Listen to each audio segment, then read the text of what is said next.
Alrighty, we're going to do a little palmistry for you today. I thought this would be kind of fun.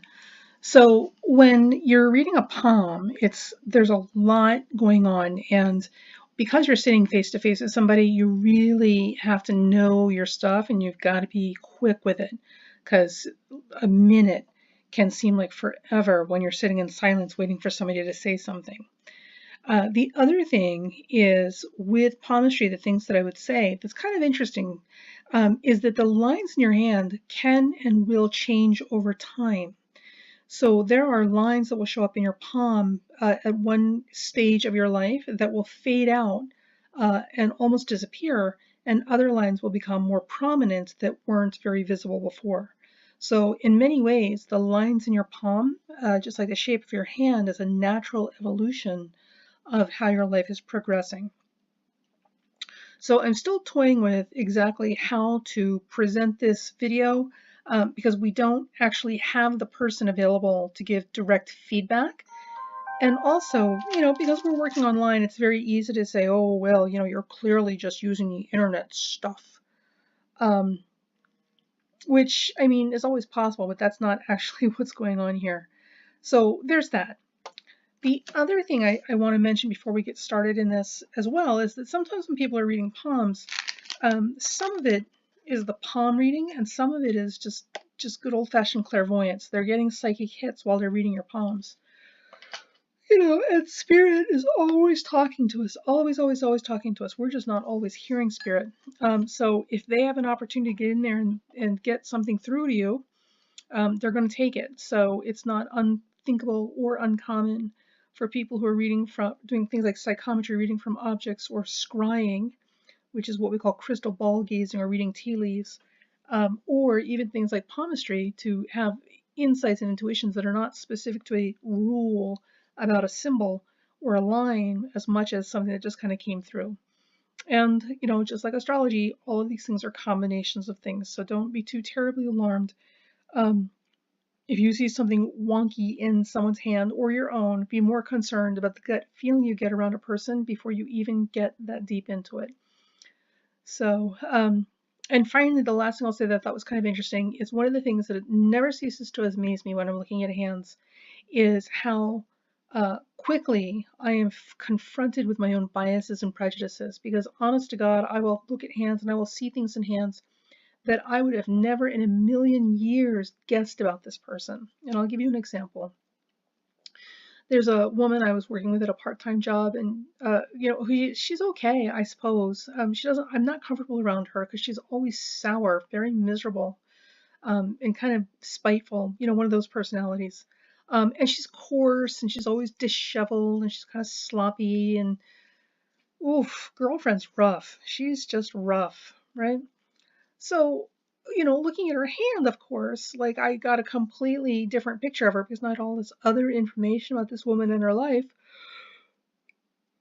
excuse me, just by looking at her hand, which made me feel kind of bad for her now. So now instead of being intimidated by her because she's so, like I was actually feeling kind of bad for her.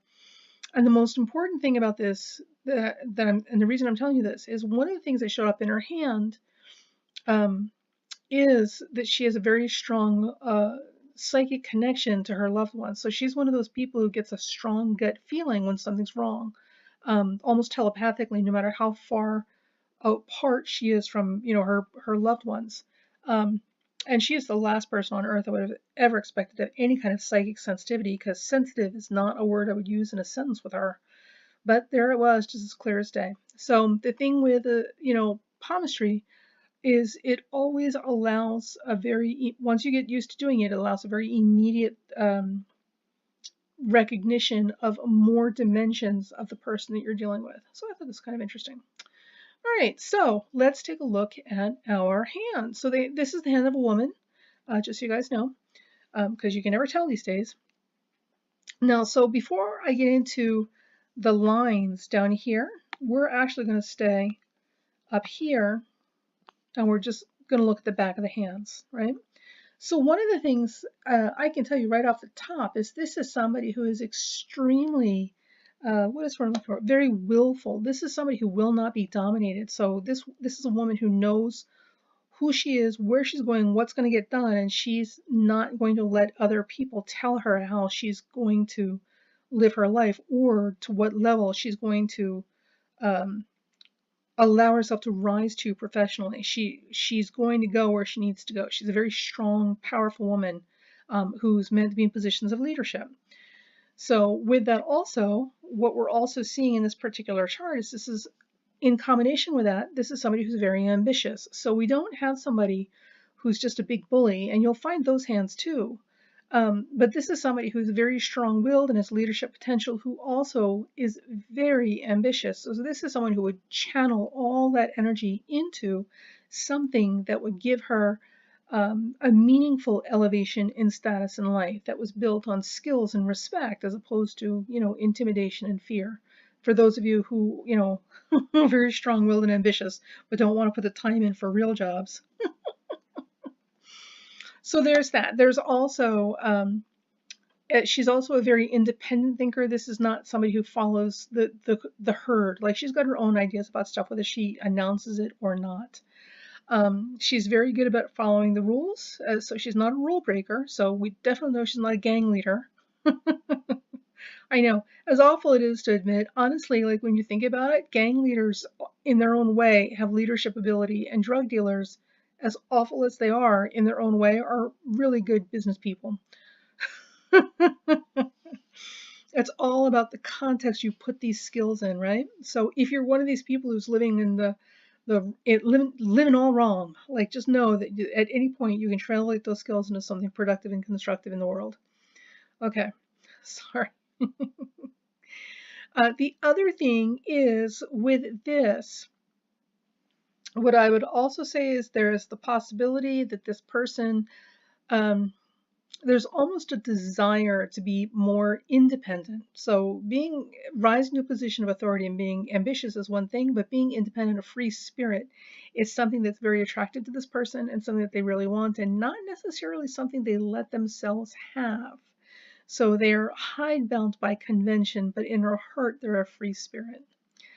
The other thing that I would look at is this is also somebody who's a very hands-on physical person. This is somebody who's got to get in and do it. Like, don't talk to me about it. Don't show me. Let's go do this thing. Like, I learn as I go along, which is phenomenal in leadership positions, because you want people who have done what you're doing before they lead you.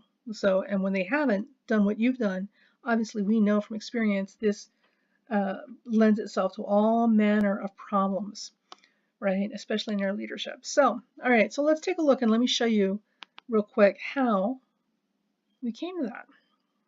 Get rid of that. Okay. So in this hand, come here. There we go. And in this hand, pull you down. So,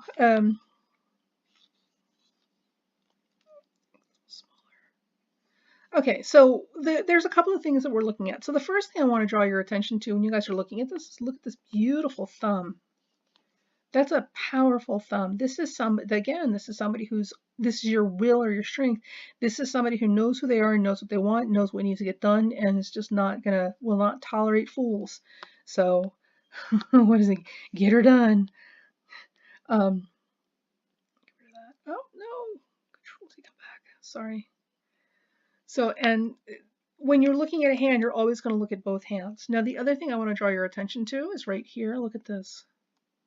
Remember, we talked about how she's very ambitious. This finger right here, that's your sun finger. It's the symbol for the sun. This is an indication, oh my gosh, of her being very ambitious. So this totally supports what we saw with that thumb. And also, what this does is it reinforces the idea or suggestion that she's not a dangerous, willful person. She's a very ambitious person who's going to, what is the word for? Who's going to, there we go, who's going to channel this in more constructive avenues in society. So here, this tells us about how we think, and how our mind operates. And there the emphasis is on independent thinking. This is not somebody who necessarily needs other people to tell her how to think or have an opinion about something, but also too, she comes to her own conclusions about stuff. And here, and this is common for a lot of people, where you get these two fingers here that are close together.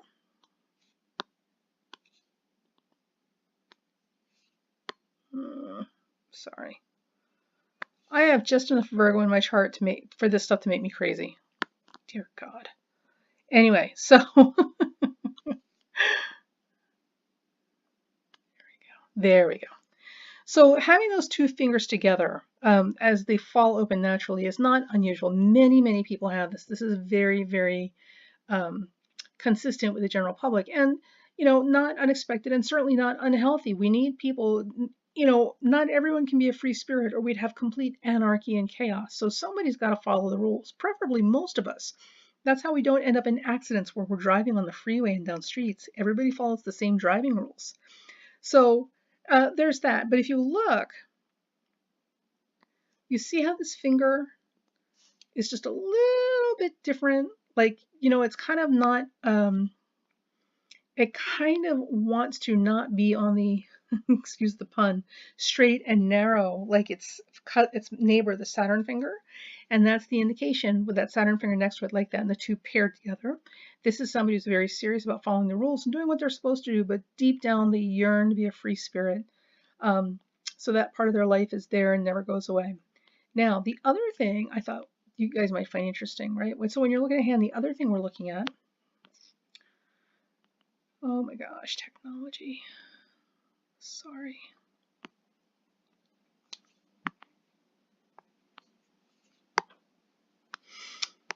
Is right here. The palm, right? Or the back side, the palm on both sides, but certainly the back side it's easier to see. And this, see how wide that is? This is a physical hands-on person. This is somebody who's got to do it or it's not going to make any sense. Because if you look at the width here compared to the length here, right? And then, of course, the fingers. It's actually as wide or wider than it is long, and that indicates a more physical approach to the world. And this is always what you see with people who are hands-on people, right? So when the hand, the bottom of the hand, rather than the fingers, are emphasized, this is somebody who needs to do it. Like, don't talk about it, don't tell me about it, don't show me. Let's do this thing.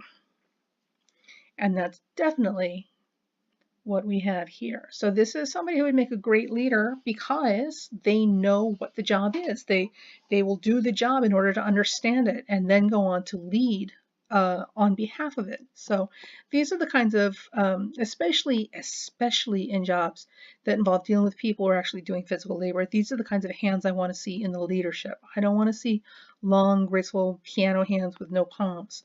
I want to see people who are actively need to do the job before they can actually make decisions about the job. Because these are people that you want making decisions on your behalf. All right.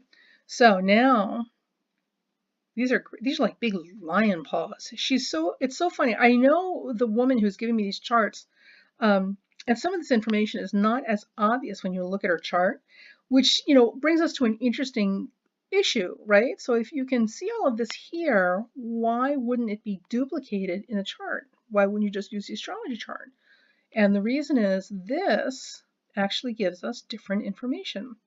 So remember, in your astrology chart, it's potential, it's pure potential, but the potential can only be realized if your life circumstances support that. You could be, by your very temperament and nature, a phenomenal business person, but if you were born in poverty in a very toxic, unhealthy, unstable family environment, and you didn't get any education, and you don't have the resources, the money, the contacts, the social networks, or any of those things to get yourself in a position to get real work, or more importantly in this country, your pedigree, your degrees in education, Like, how on earth would you do that? And anybody who has ever tried to start a small business can tell you it's not as easy as just going out and throwing a shingle up and saying, I'm open for business, give me your money.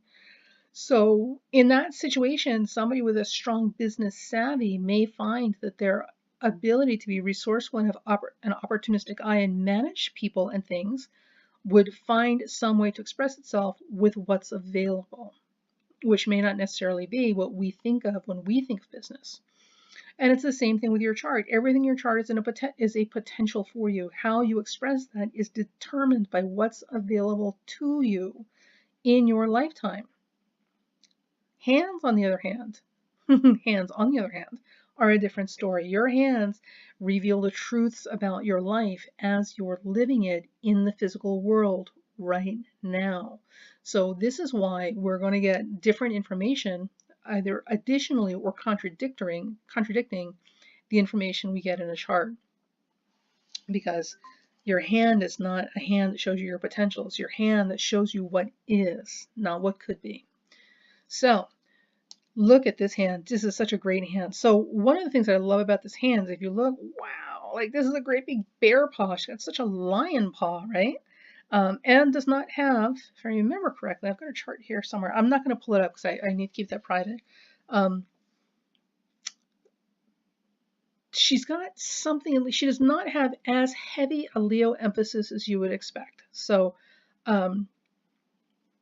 there's something in Leo in her chart, but it's not like it's not as if she's got 26 planets in Leo or Leo rising. So I thought that was kind of fun, this big lion paw and that chart. Okay, anyway, so now when you flip the hand over, we also again look at the fingers and we look at the length of these fingertips, right? So you didn't know that was important, did you? These fingertips and their length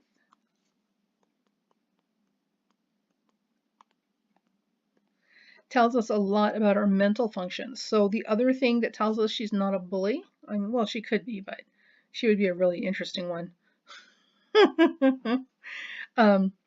is because the fingertips are long, right? So really long fingertips like this lend themselves to people who spend a lot of time reading and thinking and doing critical analysis. All the stuff people hate about school when they're in school, this is somebody with these fingertips who would have been very good at it and enjoyed it a lot, right? So this is something she would have carried with her into her adulthood. Somebody who did not enjoy school and does not like reading a lot, and this doesn't mean that they're stupid. Let's establish that, okay? It's just that they're not intellectually inclined. They're artistically or physically inclined, so they may be athletes or musicians, not bookworms, right? Those types of people are likely to have shorter fingertips. So this section of the finger will not be as exaggerated or long on them, right? But remember all of these things in combination, so it's never just one thing.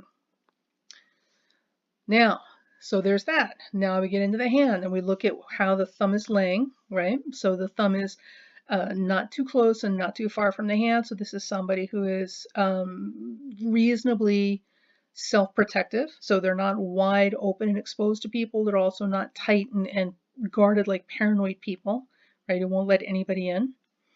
This right here is what we call your lifeline, right? And I'm going to explain a little bit about that in a second. So attached to the lifeline right here is your headline. And in normal people, there would be a second line here, and that would be your heart line. Now, she doesn't have that. Her heart line is the same as her headline. That's what they call a simian line. And what that means is that her heart and her head, her emotions and her mental faculties are always on the same page. So literally, it's a what you see is what you get kind of approach to life and also to her. So she doesn't operate with a lot of underhanded subterfuge and all this sort of stuff. Like she's very much, a what you see is what you get kind of girl. So when you look at the health line, right? So one of the things that we can tell looking at her now, and remember this is a picture, so this is a little bit more difficult. In person, this is going to show up a little bit differently. So her health line looks strong and clear, so we wouldn't expect any major health problems with her, although there may be some issues right around here, and that's going to be in her, I'm guessing, I got to check the times on this, but I'm guessing around her 30s or 40s. There may be some health issues that come up at that point. Now, with the head and the heart line together, it makes it easier and harder to read. Okay, so head and heart line together, like everything is everything, like it's what it is. So let's look at some other stuff. So the head and the heart line joined in a simian line is always going to make a deeper line because it's two lines that come together. So we see some islands and chains in here, right? And we see some feathering off of here. So it's the typical stuff. So she would have had some major emotional, let's see right here. Sorry, I'm not a fan of this particular program I'm working with. So we would have expected right here, right, in her early life, like right up, actually probably well into her 20s, her love life, and certainly her home life, but definitely her love life, would have been just drama, trauma, all sorts of stuff. Like it would have been difficult for her. And this would make sense because in this country, in this world, in this day and age, a strong, powerful woman, you know, when she's young, is very frightening to people. So she will often attract people who will challenge her power and try to make her smaller. I don't know that this is true for her, but I can imagine, based on my own experiences and observations, that this has been her experience, and that's where a lot of this conflict and, you know, Jesus, how do I keep attracting these horrible people, all this sort of stuff is coming from. It's not necessarily her as much as what she represents.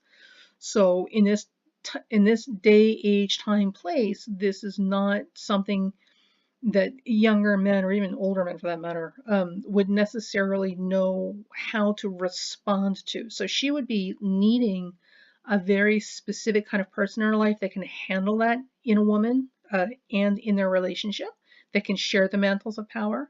Not so easy to find. Luckily, what we can see is that right around here, in late 20s, it all comes together and settles down, right? And from here, this all becomes smooth sailing. So life really improves once she gets out of her early reproductive years. Okay. Now, and then of course there's the lifeline. So see how this breaks way early on right here? Well, this tells us that she would have been independent from her family at a very early age. Okay.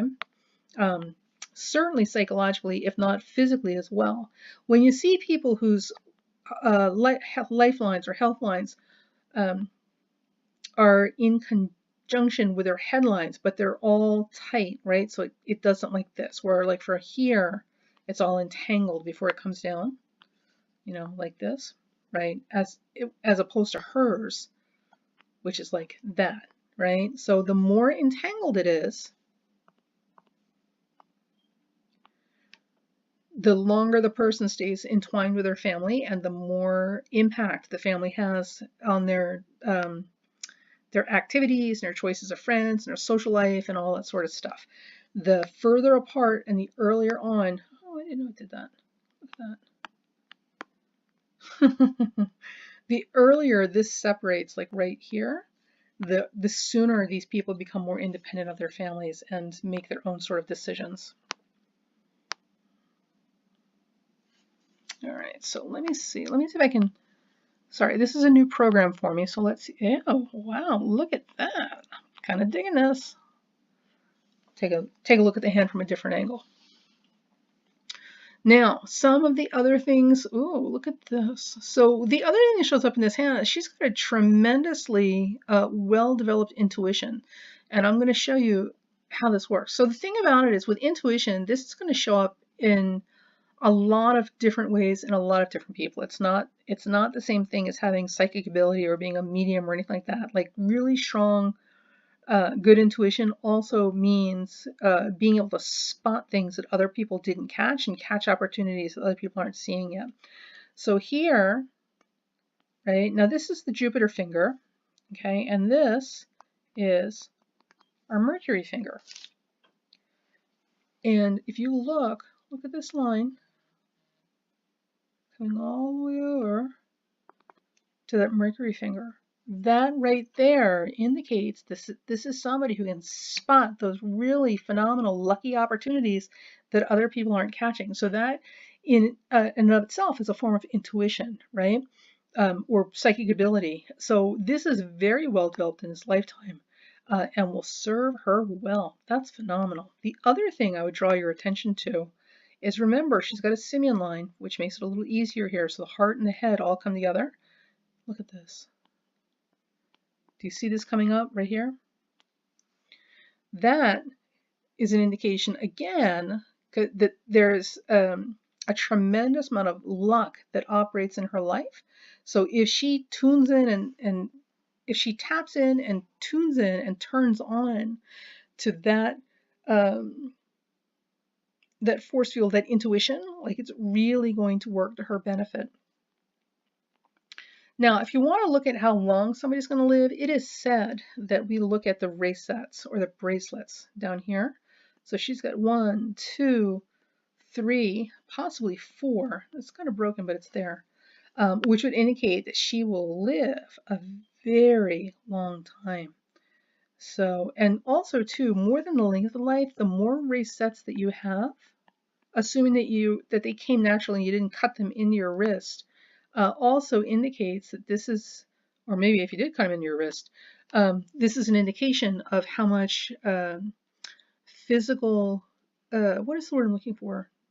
Recuperative ability, regenerative ability, like how much additional regeneration your physical health has. So people with a lot of racets down here typically have stronger constitutions and the ability to bounce back from things hardier and stronger, which makes all kinds of sense looking at this hand. All right, where are we? Oh, we're already at 26 minutes. Okay. Sorry, we're not going to keep you here forever. All right, now, so this is the other hand, all right? So it's interesting because oftentimes you'll find there are differences between the hands, and some people say, well, which one is the past and which one is the future? And it's hard to say. And it doesn't really matter because you're making your future, right? So it doesn't matter what we see in your hand. What matters is what you're doing with what you have in your hands. What is it? That's your truism for for life. So we're going to ignore the calluses. So we know that this, because this is what this does, this confirms for us that this lovely lady is either, I don't know because I've never actually seen her, she is either a gym rat, because these are definitely weightlifting calluses, or, and certainly that big wide palm like that, and that strong thumb would lend itself to gyms and working out for strength, which is beautiful. Or she may be working for a living. So don't assume that seeing this that she's doing manual labor. There's more going on here than that. And this, her hands, these are not the hands of a laborer anyway. Okay, now, so looking at this hand, again, we've got the simian line, right? And some of this churning that we're seeing occurs a little bit later, more into her mid to late 20s. But I'm not good with timing and ages, so don't hold me too closely to that. Also, the racets are here in both sides, so that's a reinforcement of what we saw in the other. Sometimes you'll see things in one hand and not the other. When you see something like a big break, right? And the lifeline in one hand but not in the other. Typically what that means is there was a major incident in a life that could have or should have taken them out that they recovered from. So they're technically not supposed to be here. Or depending on if you buy into that, there's a whole school of thought that believes that people who have near-death experiences don't actually come back, and that sometimes these, they call them walk-ins. I'm not completely sure what that's about. Sometimes walk-ins will come over and take over the person's identity in their body and live out their life for them. So there's some interesting theories out there about what happens when people come close to death. So I'm going to turn his hand around because for whatever reason I keep thinking this is like a book and I'm looking at it sideways.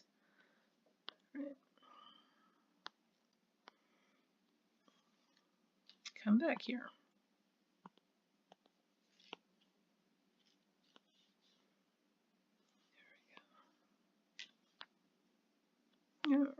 There we go. Thank you. Oh my gosh. Do yourself a favor. If you come back in another lifetime, do not come back as a Virgo. I'm not a Virgo. I just got some planets in Virgo. And if this is what it feels like with just planets in Virgo, I can't imagine what it's like being a Virgo. Good Lord. All right, now, ooh, this is interesting. So look at this. You see this big crosshatch on her hand right there underneath that mound? Okay, let me get rid of this. Okay, so this is under her Saturn finger. Okay, and this, you see these here? These are under her Jupiter finger. So again, we've got this this message, this information about the rules versus being a free spirit, and ideals versus realities. So there's that. With all that cross-hatching underneath the Saturn finger, what I would expect, and I'll certainly check into it and let you guys know what she does for a living. But I would expect with all that cross-hatching under the Saturn finger that this is somebody who has invested or is or will be invested heavily in this lifetime in something that has to do with rules and reinforcing the rules and holding people to the straight and narrow. And also, she should get some, because of these, right? She should get some recognition and or reward, accolades, right? Applause, celebration, as a result of her work, in that regard. So that's a good thing. That's a beautiful thing. All right, now also too, if you look right in here, do you see this? We've got a little bit of weird cross-hatching going on. Now, some people are going to see more of it, some people you're going to see less. There's literally, these books are 4 and 5 inches thick, the rules for palmistry, and we're already at the half-hour mark, so I'm not going to keep this up too much longer. Right here, again, and this is all falling underneath the lifeline, I would say in the early years of life, and this looks to me like, I would say I'm getting up to 10 years old. So by my estimation, if this is what I think it is, this means that her early life up to the age of 10 years should have been chaotic, at best. There should have been a whole lot going on that was just making life really, really difficult for her during those first 10 years of life. Obviously things calm down and straighten out. And she's such a strong person anyway. Like, she would have weathered all of this. And some of those experiences may specifically have been to, germinate and bring out those parts of her character as a result of having to respond to those situations. So those formative years were definitely formative. Okay.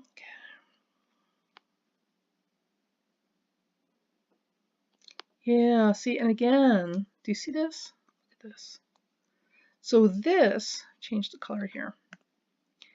This is her lifeline, right? But look at what we've got here. Right here. We've got a Saturn line going on right there in the middle of her hand. So, and again, this reinforces this thing about rules and regulations. This is somebody I would absolutely not be surprised if they went into some type of law enforcement, because boy, if anybody's talking about enforcing the rules, they are. And also because this person is such a pragmatic, like what's in front of them sort of thing. Oh my God, it's snowing. Sorry, distraction. This would not be a huge jump or leap for this person. I don't necessarily recommend law enforcement because, and not that there's anything wrong with police officers, but because this is a thinking person. So law enforcement is a very physical job, but also too, if you've ever known people who are in law enforcement, like, it's a very different kind of mentality that they have to operate with in order for them to do their jobs. And it doesn't lend itself to a lot of unnecessary analysis. What is it? Their favorite expression: if it looks like a duck and it walks like a duck, it's probably a duck. Like, this is about the amount of critical thinking most of them feel needs to go into any situation. Like, it either is or it isn't, buddy. That's it. Yes or no, right or wrong, black or white. Pick one. But with her hand and the way this is set up, she's given, yeah, see, she's given 1 to too much deep thought for her to just accept that. So that mentality and that approach to her work would make her crazy. So her job would become a miserable place for her to be. The other thing is she remembers she's very, very ambitious. So I don't know that she would ever be satisfied being yoked to a salary that's dependent on a tax base, or that her ability to move up professionally literally has a ceiling so low she would hit her head on it walking in the door every morning. When in her case, you know, she would be perfectly capable of making much more money and doing so much more with herself in a leadership position in any other regard. Maybe, I don't know. So that's, you know, that's something worth investigating. You know, and the other thing too is with law enforcement, like, it's a, believe it or not, interestingly, it's a very mercurial profession. It's a very Gemini profession. So, it makes sense. I mean, you have to really not take things as deeply personally to be able to function in that job and keep your sanity. But it's definitely a very Mercury or Gemini ruled profession, as well as Saturn. So with police officers or law enforcement, what we're looking for are Mercury, Saturn, Jupiter combinations. So, and with her, we've got heavy Saturn. Thanks, got that there. Got a lot of Jupiter. You know, or not a lot of Jupiter. Let me take that back. No, she's got some Jupiter in there. But remember, it's buried. She's a very rules girl. So this is all buried underneath that Saturn. It's actually the sun. She's a very ambitious girl. She's got ideas about what her life should look like, and she doesn't want other people setting limits for her as far as how far she can go or how much she can make or anything like that. So that's why I'm saying I don't know that law enforcement would be a comfortable fit for her, or the military, which isn't to say that she won't do both in her lifetime. I don't have that information. So I thought I'd share that with you. So this is, I'm not going to spend 20 minutes trying to trying to fix that for you. So this has been your little palmistry video. I thought this was kind of fun. Hope you guys liked it. If you would like your palm read, you can certainly reach out. I will say that first preference goes to my Patreon subscribers as a gift to them. Please do, when you send your photographs in, make sure that they are clear so that I can read them. So pictures like this, try to make this smaller so you can see it. Pictures that are like this quality are ideal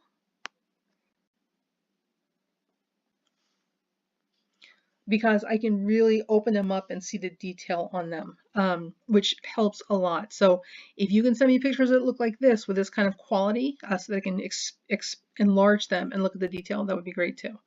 So that's it, folks. The February horoscopes will be up shortly. We're at 38 minutes, and I apologize for taking so long.